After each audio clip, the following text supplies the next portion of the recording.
You know, as glad as I was to read that Riot was planning on giving Aurelion Sol the first ever CGU in League's history, the game designer inside me wasn't entirely satisfied with it.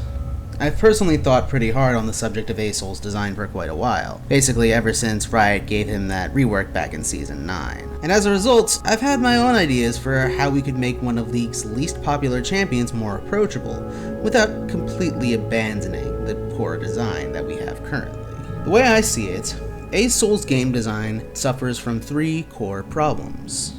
He's the only character in League to have a minimum effective range, he lacks the proper tools to make the most of his primary source of damage, and unfortunately, he can be absolutely broken when he isn't over-nerfed to compensate for his success rates and higher elos. So how do we fix these problems? Well, instead of throwing the baby out with the bathwater, I think only a few changes need to be made to make the champion more accessible, while also being easier to balance. Revert his W back to a toggle, swap his E and R, adjusting power accordingly, and give him one small new passive that will help him better manage his effective range in a fight. Let's start with the former of the 3.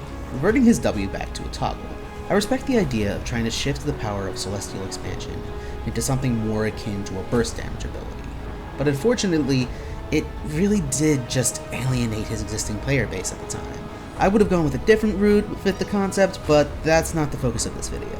As Sol's primary source of damage, it makes more sense for the ability to have a constant presence that requires better game sense to properly utilize, hence Toggle. Toggles provide instant access to potent abilities at a cost, and while they might not be as quote-unquote skill expressive as active abilities, good ones require you to jump between the different stances depending on the situation. Next is where the real changes begin, as I suggest we swap his E and R in the same manner that Riot did with Diana and Tahm Kench. The reason Sol has to be constantly undertuned is the same as why those two similarly languished in obscurity for so long. Too much of their power budget was relegated to a single ability. Diana's R was not just her key source of damage, but also her mobility, whereas Tahm Kench's old W was one of, if not the best defensive ability in the game. For Aurelion, too much of his power budget is relegated to his E. Aurelion Sol's playstyle is defined by his ability to shove waves as fast as possible, trapping his opponent under tower, while he uses his E to roam around the map and secure kills. If this part of his design is proving to be particularly difficult to balance, I would argue it makes more sense to readjust the power budget of this ability by locking it behind level 6 and increasing the cooldown accordingly, whereas his current R has too little power for what it does. Sure, Voice of Light hits pretty hard and is a pretty solid displacement, but the slow is nigh unnecessary and the cooldown is pretty prohibitive. So what I say is we swap Comet of Legend and Voice of Light. The latter might not be as long range or as hard hitting, but having a displacement like that on a basic ability would prove to be invaluable for a champion such as this.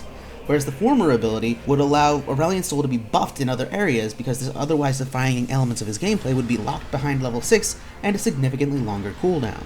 And lastly, we have what might be the smallest change of the video, but an important one nonetheless. If the new focus of Sol is going to be centered on better manipulating the distance between him and his enemies, then I'd say it makes more sense to give the champion a new passive that offers him greater mobility. I wouldn't go so far as to give him a dash, but let's say he gets 10% bonus move speed when he hits an enemy with a damaging ability. In a similar vein to how Lilia plays, Aurelion Sol can use this newfound speed to weave around at the edges of fights, constantly applying pressure with the center of the universe. He's already a character that heavily benefits from having a move speed advantage over his opponents, given how Rylai's Crystal Scepter is one of the most important items for him to build.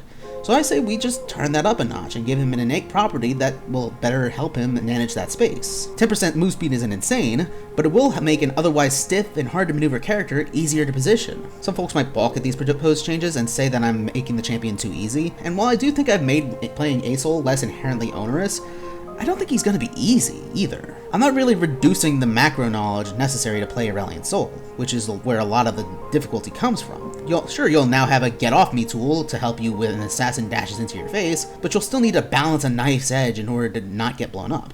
With these changes, we've affected Aurelion Sol with his minimum effective range by granting him displacement for when his enemies get too close, as well as a movement speed buff to help him create some distance afterwards. We've given him the tools he needs to force his opponents into the path of center of the universe, and to keep them there, while maintaining the same power level of this ability as was held previously.